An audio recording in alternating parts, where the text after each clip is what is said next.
What's up, everybody? It's Tyler with Mom's Basement MMA, and I'm just lining him up for DCS 76. I have another guy, Tanner Wonch, on the show today. He will be making his professional debut at the Yep. Pinnacle Bank Arena, and that is in Lincoln, Nebraska. The fight will be available to purchase on Fight TV, so make sure you do that if you are not in Lincoln and you're not there to see the fireworks firsthand. Tanner, how are you doing, man? Good, man. How about you? I am doing really well. I just talked to your boy Ashton Caniglia a couple days ago, Yep. and he said that you guys were able to work together, and he said it was really awesome being able to get some work in with you. Can you tell me a little bit about just kind of where you're at mentally, just the training for your fight? Obviously, here we only are a couple weeks away, so it's getting Yeah, 2 weeks. close. Yeah. He started coming to Premiere a couple of times. We have like a sparring group that we do. He showed up there a couple of times, and yeah, we got some work in together. That was our first time ever being in the same room together. Man, right now I'm feeling good. I'm feeling ready to fight. Like I said, 2 weeks out. Weight's good. Training's on point. I'm feeling good mentally, physically. So just kind of ready to go get this done and enjoy Christmas. Yes, sir. Absolutely. And one thing that kind of blows is obviously Thanksgiving's on Thursday, and you'll probably be eating Yeah. a handful of nuts and drinking water. I don't know what you'll be Yeah, doing. yeah. High school wrestling, college wrestling, and then I've had this will be my third fight at Seasons Beating. So Oh, well, old just hat. another time, really. Yeah, man, for sure. And I wanted to ask you a little bit. So, first and foremost, the training camp's been going well. By the sounds of it, you just started with Glory MMA. I know that you're with Lincoln BJJ, and you have two gyms, Premier Combat and Glory MMA. One's in Missouri, then the other, of course, I assume is in Nebraska. So, how are you Yeah. able to swing that? And how does that work, like with your job life or your personal life or all that other stuff? That's got to be quite a commitment. Yeah, so I'm a trainer at 9 Round Kickboxing. Hmm. And that's here in Lincoln. So I actually take off Monday and Tuesdays. That's like my Saturday, Sundays, and that's when I go down to Glory. So I'm only there 2 days a week. I just drive down there, stay the night, and then practice Tuesday morning. Come back. Premier Combat is in Omaha, and I do that Tuesday nights, Thursday nights, and that's just a big group of guys that we just spar pretty much. We learn a little technique from. If Derek Minner's there, if he's not in a camp, he'll show us, or Ryan Jensen, the head coach there at Premier. Nice. And he'll do it. And then I do buy jiu-jitsu here in Lincoln just because it's more convenient. Just Right. down the road, the LBJJ. There's some straight killers in there in the jiu-jitsu gym. So I kind of bounce between all three, and I work Wednesday through like Saturday or Sunday. I open the gym, so then I Hmm. just have all afternoon to train. So I started going to Glory before I fought Troy McCune, like the 6 weeks before that with Derek. He said I could come down on those days, and I started doing that. And I love the team down there. I mean, it's great competition. The whole every round is a tough round. So I would imagine. So for people who don't know Glory MMA, that's in Missouri, and some of the best in the world train there. James Krause, that's like he's the first person that obviously comes to mind, and rightfully yeah, so. I think Grant Dawson's also there. Alexa Culp's also there, and there's like a list of all these other people. And when you're in like a bigger pond like that, is it tough to get work in sometimes? Like, that's always a question I ask somebody when they go to like a bigger gym because the dynamic's completely Mhm. different. Yeah. No, it's knowing Derek and going down there with him that obviously helped me a lot just Sure. because he's who he is. So like guys, go to him, and then if I'm working with him, then I get help that way. But no, man, it's the days that I go down there, it's pretty much we drill and then we spar, and everybody's trying to spar, so that's not hard to find any rounds or anything like that. If you take one off, that's because I didn't find a guy, or like purposefully. Right, right, right. So yeah, Um, it's good. They definitely and like I'm not really part of the team because I'm only there 2 days a week. sure. But they take the guys that they help me. They take me in. They show me what's up. So I've never had the issue with going to a big gym, the getting lost type of thing. Is Derek like your main like coach? Because I've seen him corner Yeah, you a few different times. Is he like the main guy that's with you all the time? yeah. He's my main coach for sure. Now I know That's he's got why a I fight go there. coming up, and so I was wondering like, is he still going to be able to corner you? Because Yep. he fights in the beginning of December Yeah, as well. yeah. He fights the following week with Ryan Hall. Ryan Hall. Yep. So he fights Ryan the following week. So he'll corner us and then he'll head out to Vegas. So Got it, got it. Oh, that's going to be a damn good fight. Ryan Hall can't wait. for people who don't know who Ryan Hall is. Number one, Tapology is your friend, and then number two, you should watch Ryan Hall fight because he is Yeah. amazing. But so is your guy. It should be a really interesting fight. I'm not betting on that fight. That's a fight I'm not betting on. Right. Yeah. That's going to be a really good fight. And just Glory is something else. I'm glad that you have that experience. Like, would you say that it's helped you become like a more of like a well-rounded mixed martial artist in Oh, general? for sure. For sure. I mean, everybody down there grapples, like Mm-hmm. just, everybody from the Midwest, just hard nose, get after it. So it's increased my grappling levels, but my striking, man, it's dangerous. And they, I'm working on it with top dudes down there, Tim Elliott. I've worked with him, just learning how to transition my striking into wrestling or jujitsu into punching on top or whatever it is. And just on my feet alone, I can sense how much more comfortable I'm getting just getting the top quality rounds with those guys. So yeah. Tanner, you've been incredibly active since you hit the scene. You hit the scene, you hit the competitive scene in 2019, and you fight all the damn time. Like I just look at you, and like every 3 or 4 months, you're out there. Yeah. And I know you're a young guy and whatnot, but like, how are you able to take care of your body and keep it fresh and do your camps and all that other stuff? Because I know as time goes on, there's a bunch of things that start piling up. Like it could be small things here and there. Like nobody goes into a cage, nobody goes into a fight 100% healthy. It's impossible. You didn't Right. train if that's the case. So like, how are you able to manage that and keep kind of the bumps and bruises to a minimum? Well, a lot of it comes from actually right here, Urban Pulse CBD. All So that's right. where most of my help comes from. But no, Got I it. just I eat clean. My girlfriend helps me a lot with eating and just making sure I'm staying semi-active even when I'm not fighting. Right. And I just always try to stay working out, stay in the gym, and even when I do get banged up, just recover it. But just we're in a hurt business. Like I don't know who said it, but that's kind of Yeah. so you just got to kind of get used to it. I mean, because I look at it and I'm like, Jesus Christ, I'd fight like once a decade because, like, And I haven't actually got banged up much. Like all my right. fights, I haven't taken too much of an ass kicking. So Mhm. luckily, when I kicked Troy and I busted something in my foot on his shin.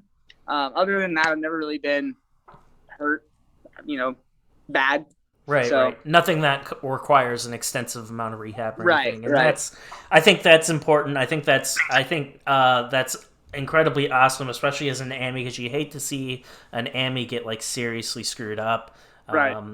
You know, for fighting at that level, because sometimes the promotion will take care of it, sometimes they won't. It just kind of depends. It depends on where you are. Yeah. I want to kind of since we're talking about ammies, I want to reflect back on your ammy career. You're making your debut, so people who aren't from your area, people who haven't seen you fight before, they're not going to know really a whole lot about you. They're not going to know how good you are. Right. You are the former DCS Featherweight champion for amateurs, and you're fucking good, man. I don't know how else to say it. Like, you're really good. Your jiu-jitsu is definitely something that stands out at me. You're very, very strong on the ground, and it seems to me that is an area where you really just naturally thrive at, on the ground. Yeah. When you're able to grapple guys, when you're able to, like, use your jiu-jitsu, that's where I feel where I start seeing a really, really big difference between your skill level and then whoever your opponent is. Yeah. Yeah. You have a official ammy record of 7-1. We'll talk about that a little bit. But like when you reflect on when you got started, because it wasn't that long ago, 2019, you go on a 4-win tear. Now, was that for when you were picking up all those wins? Is there ever a moment where you're sitting back and you're like, "Wow, this is like kind of easier than I thought it would be," or were like every one of those four fights, those first four fights, difficult? They were so it's yeah, it did kind of all happen fast. I was working. I lived in Aurora at the time, and I was working, and it was just construction. And I had wrestled in college, so I was off for like 3 years of not doing anything. And I texted Harris Talunzik. He wrestled at a school, down the way from me. And he was fighting at the time. And I was like, "Yo, I want to do this. Like, I want to fight. How do I do it?" And I think that was in March and May. And then so he's just like, "Well, we got to find you to fight." So I texted the promoter and I was like, "Hey, anybody, blah, blah, blah." I got my first fight 2 months later. So I'd never thrown a punch like ever. I didn't know what was going on. So I just started driving up to Lincoln and I had my first fight. And then I was like, "Dude, I love this." So I sold my house in Aurora and then I moved everything to Lincoln and started training at LBJJ when I first started. And then, yeah, man, I just started rattling off the fights and the wins. And I had a couple dudes that weren't all that great for my first couple, obviously. But then I got to fight Brett Minner. And that was one where I really finally kind of came out of I beat a good guy, Yeah. Because Brett's a stud, obviously. And getting in, he had like 8-9 fights maybe at the time when I fought him. So it was good for my third fight to reach that level. That was probably a stretch to even take that fight at that point in your career, but it sounds like you're doing it right. Right.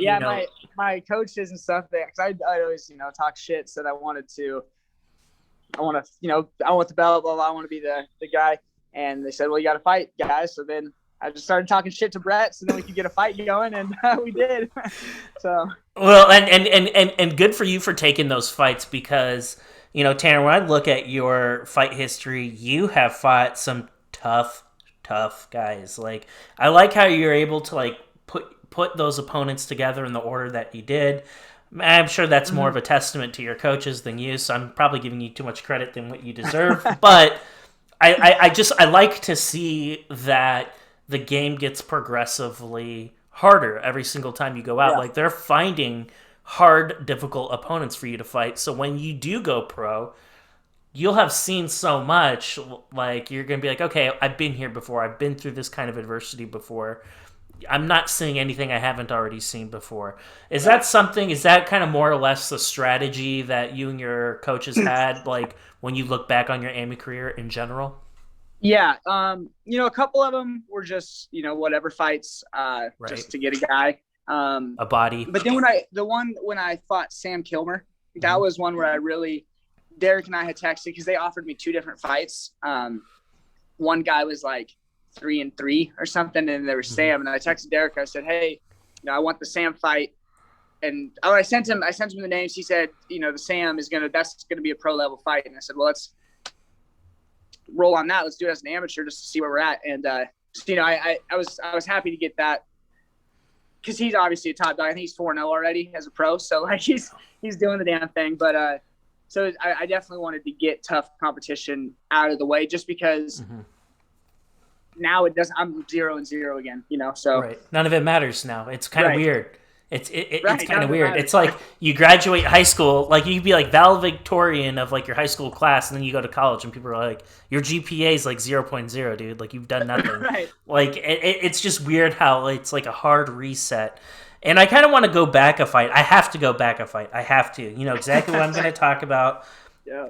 Tanner, I've watched thousands of fights. I have seen all kinds of crazy shit. I have seen fights end in every way I could possibly imagine. Your fight at DCS 66 against Ray Evans, I have never seen anything like that happen in my entire life. Yeah. That was one of the most bizarre things I've ever seen. And I don't really want to talk a lot more. This is your story. I want you to describe it for people who have not seen the fight. Your fight against Ray Evans at DCS 66. Can you kind of set the stage and give us a rundown of like what happened before the fight, during the fight, and then in the immediate aftermath of the fight? Because there's a lot to talk about here. Yeah. So when like I said, in 2019, when I started coming to LBJJ, Ray was fighting guys on that team, and I had like back and forth stuff with them. Like he slapped my head coach in the face when Nick Honstein at the time slapped him in the face. Got disqualified because he didn't have his mouthpiece and nut cup or something like that. Like just doing just dumb shit. And me being me, I was talking shit about him being a clown. Mm-hmm. And that was a fight that I knew I would beat him. And so go into it, for like the month before our fight, dude, I was getting texts or Facebook messages, and my friends were getting Facebook messages. Like my coaches were getting voice messages. Like he was all like sending them 1,000 emojis in a row, like just doing just weird shit. And so, it was just leading all the way up to the fight. We didn't do a face off because of COVID. Mm-hmm. And so I was supposed to make weight with him that day. We were going to do weight. Like we were in that was our first COVID one back. They were going to allow us to do face-offs. That's what I should have said. So we were going to go there. He shows up an hour late, and he shows up screaming at Brett Minner, like saying, "You're next. I'm going to beat your ass," blah, blah, blah, whatever he's done. But I was already gone at that time. Mm-hmm. So then the next day, so now it's fight day, I get to my opposite locker rooms. And at the time, Nick Honstein was my corner. So this was last year, December. And Nick was my corner, and and Derek was still my coach at the time, but like we only could have one corner. And Nick, I was basically at LBJJ just at the time. So Derek and Brett, because Brett fought that night, he fought Jesse, were in one locker room, and I was in Jesse's locker room actually, but with Honstein. And over in the other one, Ray is like trying to fight Brett. So Brady Minner, Brett Minner, and Derek. He's talking shit to all of them. Like, but like I don't know exactly how it went down. If he I don't know. He was just saying dumb shit. We fight. Well, to get started, we walk into the fight. He's got his tape of his hand wraps all the way up to like his elbow. So he's like taped all the way up. Dork. We get in there, and I beat him up the first round, the first next 3 minutes of the second round. I took him down, and he got that guillotine choke. I was stepping over his I was trying to knee slice, and I just went the wrong way. Just a dumbass mistake. And he got me in a guillotine, but right when I tapped, I sat up, and then he punched me from the bottom, and then ran over to Derek and Henry and a bunch of other cats over there and mooned them, and started like flipping off the crowd and was talking shit. And then they disqualified him, and they raised my hand. Said I won, but then they took the belt away from the whole situation. I was pissed because I'm like, dude, I lost. Like, let me out of this damn cage. Right. They were making me stay to get my hand raised. Ray was already gone. Like, then the crowd was fighting. Yeah, it was the craziest. Dude, it was the craziest shit ever. I went to the back. I didn't even come out because I'm like, I'm not dealing with any of that. So I just went to the back and was just in my own zone. And I mean, and here's the thing. It wasn't like a streamlined thing. Like, there was a lot of, like, standing around. Like, I want to say for, like, 10 minutes after the fight, you're just sitting there like, what the hell are we doing? What happened? Yeah. Like people are trying to process it. You have people from DCS talking to the commission. They're going back and forth. Freaking Mike Kendall's trying to figure out what the hell's going on because he needs to know what he's supposed to say into the mic. Yeah. It was the most bizarre, crazy turn of events I have ever seen. Crazy. Yeah. And they eventually DQ him. They say it on the mic. They were like, hey, homeboy's disqualified. You get out of the cage. You're walking back. And I like, there's just people everywhere. Everywhere. And some guy... at first, I thought he was like one of your homies, like trying to like pep you up because like you just lost, right? And you're like not feeling good, like you're pissed. You look like a fighter that just lost the fight, typical. Yeah. And this guy comes up to you and like he's full of energy, and at first I'm like, oh, okay, this is one of his boys or whatever. But then as like things go on, I'm like, oh, wait a minute. No, I don't think that's one of his boys. I think that's somebody from Homie's crew trying to like talk shit about you or whatever. I do know what you're talking about. I don't remember if he was saying shit to me or if I was so out of the zone at that point. So I think I was just shrugging him off like, get away. Like, I didn't fucking win. So Yeah, You know I what think mean? I think he just said like, "Get away from me!" Like, right. Like I was just upset. So I don't know who that was or what that was about. But I do So, remember what you're talking about. so what happened? Like, take me a day or two post all this bullshit. Like, you go home, you sleep on it.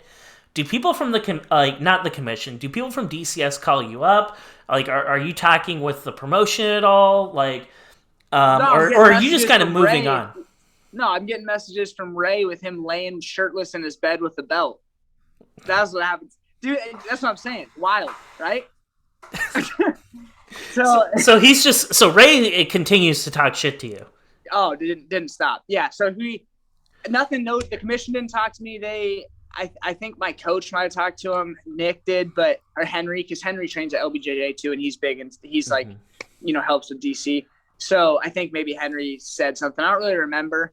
I would imagine I know I was pissed, and I was like, I was not trying to. I was embarrassed, Yeah. Well, the reason why I asked is because I figured like naturally his coaches are going to try to appeal and get the win. They're going to appeal to the commission despite all the jackassery. I don't know if that ever happened, if they tried to or anything. Well, your record is what it is, and that it never changed. So I'm right. if they did try to appeal, it didn't go their way. After this, you fight Kilmer. We already talked about the Kilmer fight. You get cut. For the record, Sam Kilmer, for people who don't know, he used to train at Jackson Wink. He's not there any longer. He was recently in Combate America, which is an MMA promotion based out of Miami. He picked up a win there. He's an undefeated professional. That kid is a freaking killer. For people who don't know, he is. He really is. And for all intents and purposes, that's like really weird. Like, yes, it's a win, but not. It's like a Aljamain Sterling kind of weird thing, right? Yeah. So it's like, in a way, like if I'm you, pretending I'm you, I'm like, that's a 2-fight skid. Like I'm down 2 now. Like, does that mess with your confidence at all? Like, how do you how do you build back up? Because like, I wouldn't say mess with my confidence. It was like, damn, like you said, right. That's 2. That's 2, right? So then just leading into that next fight, that's actually when I started going down to Glory with Derek. Okay. I was like, bro, I need to do like what's next? Mm-hmm. Like how else can I get better? And that's when I started going down there on Monday, Tuesdays, and before Troy, and that was a good fight because Troy is tough and he's like a big stand-up guy. So that's a good matchup. That's a good matchup. Right. Yeah. That's a good matchup all the way around. Yeah, because I look at it and, with all due respect to him, just kind of looking at the paper, looking at the caliber of guys that he's fought, like me being the D-Gen gambler I am, I'd be like, okay, Tanner's the guy you want to put your money on. Like, this is a fight he should win. And you win, no real surprise there. And then you fight Ray again. So, like, I got to call a hard pause here on this one. This is a guy I assumed would be in the rearview mirror forever. I never expected him to fight in another DCS event ever again. And, like, for the record, when people watch this fight, when people watch this episode, I'm going to link the fight that we're talking about in this so you guys can see if you're cool with that. Yeah, because I like people aren't going to believe what we just talked about it unless they've seen it themselves. You fight this guy. A bunch of views on YouTube. Yeah, and I actually commented on the video. I wrote like, "What the fuck did I just watch?" So I want to talk about it because even the commentators wanted to whip this guy's ass. Like, everyone hated this kid. Everyone's pissed. I never expected to see him in your promotion ever again. How does the fight against Ray materialize? Because I would imagine it's not as simple as him saying, I want to fight you again, Tanner. I would imagine you had to make some stuff happen behind the scene in order for this to come about. Yeah, I think, I definitely don't think he wanted to fight me. Train, who owns DC and operates it all, we were at the Ralston Arena in August because Christian was supposed to fight that night, but he ended up not. But I was there with my girlfriend. We were walking on the floor, and Train comes up to me. He's like, "Hey," because I wanted to go pro at the time. I was going to take from Troy all the way off till December, and I was going to go pro December 4th. That was my I wanted to be 1-0 pro by the end of 2021. Got it. So, and I had told him that. I had told Derek that. But he came up to me. He said, hey, October 1st, main event here at the Ralston Arena. Fight Ray again for the belt, and then go pro. And I was like, I sat there for a little bit, and then I asked Derek. He's like, yeah, let's just beat this dude up, and then go pro. He's like, let's just shut him up once and for all. Like, we know that I should win that fight 10 times out of 10. I didn't. Let's just shut him up and be done with it. So that I was like, all right, let's just run it. And then the next week they had it set in stone. We were going to do it. So I'm surprised. Like, there's a part of me that is surprised that they would even entertain that. I know. Yeah. It just, in the way that it went down, I mean, he's a controversial dude, and people are going to pay money to see him get his ass whipped. So that part doesn't surprise me, but just the way it went down, I am kind of surprised that I kind of would have expected you would have had to have approached the promotion and been like, yo, listen, I want to run it back with this guy. Let him fight here again.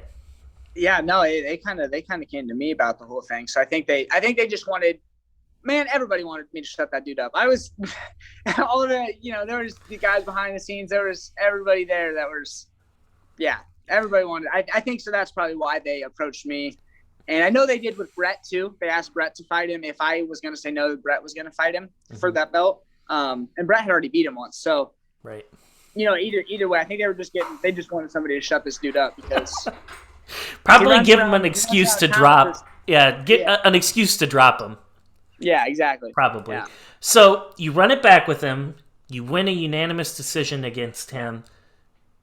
I would imagine this is the type of guy that doesn't know when to shut up. I bet you he still talks shit to you all the time. No, hasn't actually said a word. Really? Man, no, after I beat Troy, he sent me a 3.5-minute voice message on Facebook. No just shit. Like all sorts of, yeah, dude, he was drunk or on something, but okay. Yeah, he was just slurring his words. I couldn't even hardly understand it. So I figured he was going to talk shit after this, but he hasn't said anything to me. He tried to.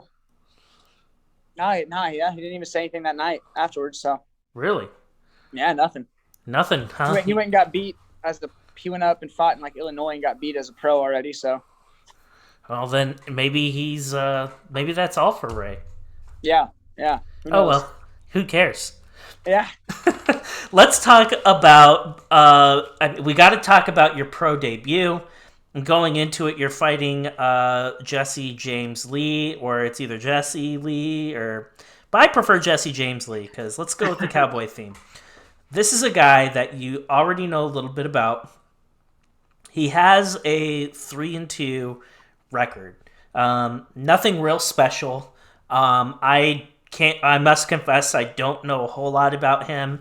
And when I look at his resume on paper, he's not really the type of guy that he hasn't really done anything at least up to this point in his career that like makes me stop and go, oh wow, this guy's really freaking good. He might be. There's nothing on the paper that's really impressive about him, and I'm not trying to say that to throw shade. I'm just trying to be honest, like being objective, looking at him, he just looks like a run-of-the-mill dime a dozen kind of guy that I see all over the place. I have to ask, the pro debut, he's making his pro debut as well. What's weird about him is like he has like a 3 or 4 year gap in his little fighting resume. And I'm kind of surprised that he's going pro. He doesn't have a lot of ammy fights under his belt at this point. Were you surprised that Lee was the name that they offered you? I guess I wasn't. So I don't know if I was surprised because the night I fought Ray, I was in the cage with Christian and we were just doing what we do, and we were just shadowboxing and talking shit before. And I was like, yo, after I beat Ray's ass tonight, who am I going to fight as a pro? We were talking there, and he said Jesse just took a pro boxing fight, meaning he has to go pro MMA now.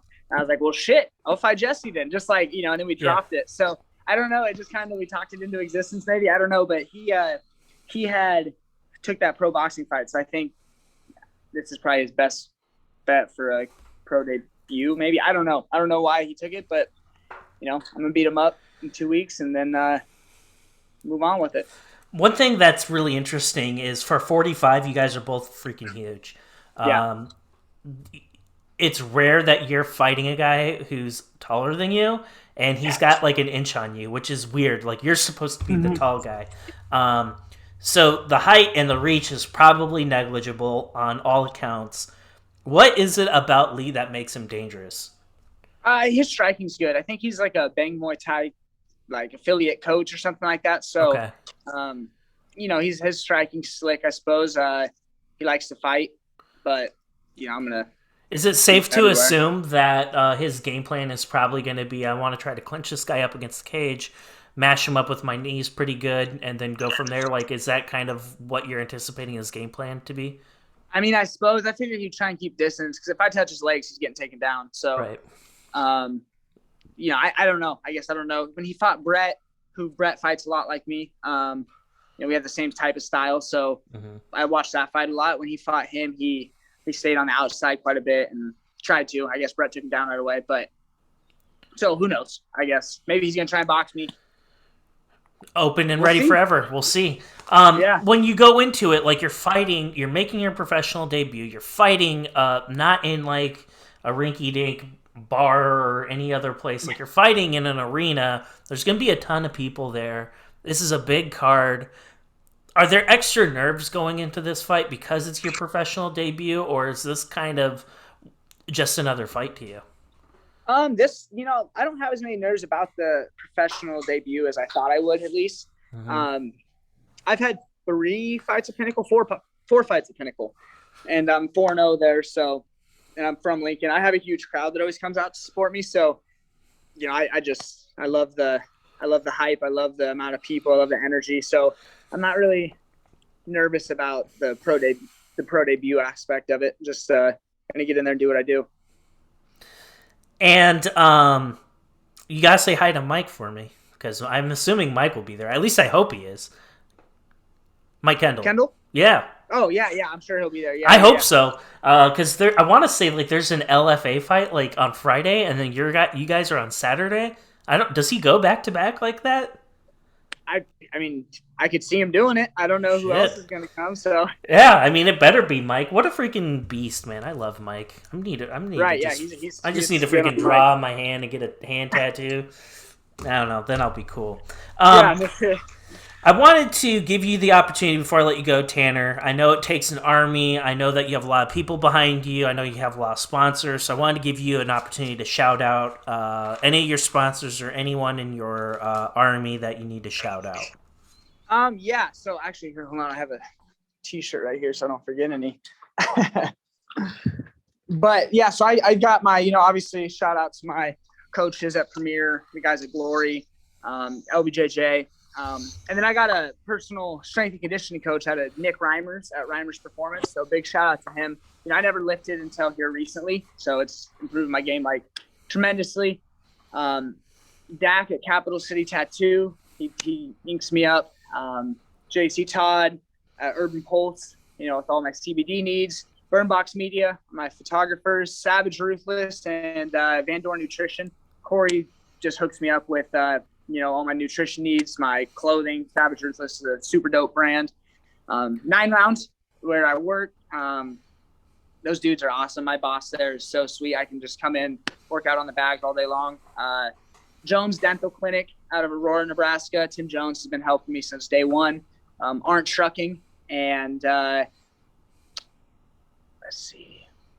No, the Nutrition Tavern here recently just picked me up. And Jerry Haig out of Aurora, he owns Big Iron Realty. He's been helping me here recently. And like I said, Nutrition Tavern, I've been getting their shakes as meal replacements here recently. So yeah, I got a big team with me. Everybody supports me.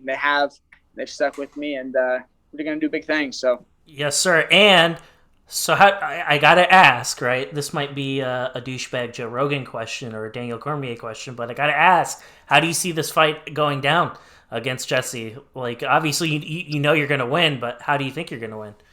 Man, I'd like to say I'm going to, just the cliche, I'm going to knock him out. But I think I go in there and I surprise him on the feet. I show off what I've been working, and I either finish him up there, I take him down, and I beat him up till I choke him out, or I TKO him. I don't think it goes all three. I definitely do think I finish this dude. So, well, I will definitely be looking to pick up that fight on Fight TV. We got you on that fight, Christian on that fight card, and Ashton on that fight card. And I think Ashton's the fight right before yours.